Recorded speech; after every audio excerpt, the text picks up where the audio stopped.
Philippine President Rodrigo Duterte slammed boxing champion turned Senator Manny Pacquiao days after the lawmaker made new corruption allegations. During a meeting with PDP Laban members Tuesday night, Duterte said Pacquiao faces a tax evasion case and supposedly owes government more than 2 billion pesos. I'll try to find out. May ano yan siya, may utang siya 2.2 billion.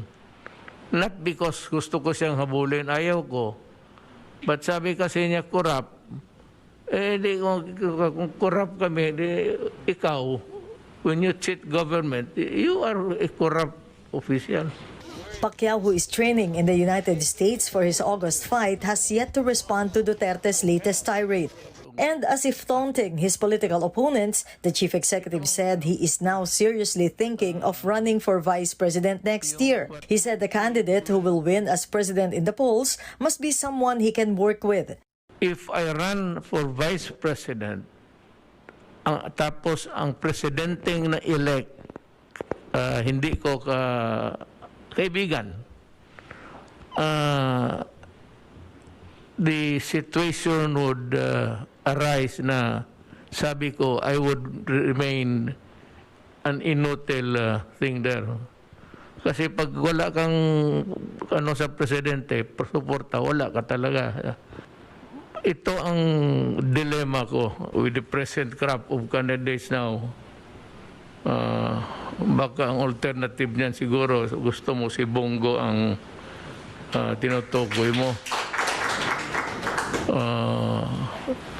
Bongo is ready anytime. Consider me last.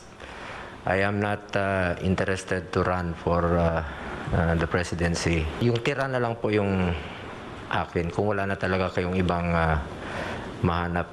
Duterte also reiterated he does not want his daughter, Davao City Mayor Sara Duterte, to run for president next year. Frankly, really, the truth is I do not want her to suffer and being humiliated, embarrassed before the public. It's not because sabi ko, hindi ito para sa babae. I am not talking about the capacity nor the talent of a woman to be president, to think of the problems. But, sinabi ko, the things that go with politics dito sa Pilipinas, talagang bastusin ka. But Mayor Duterte herself has yet to make a categorical statement on this. Meanwhile, the People's Reform Party, founded by the late Senator Miriam Defensor Santiago, announces their support for Mayor Duterte as standard-bearer for the 2022 elections.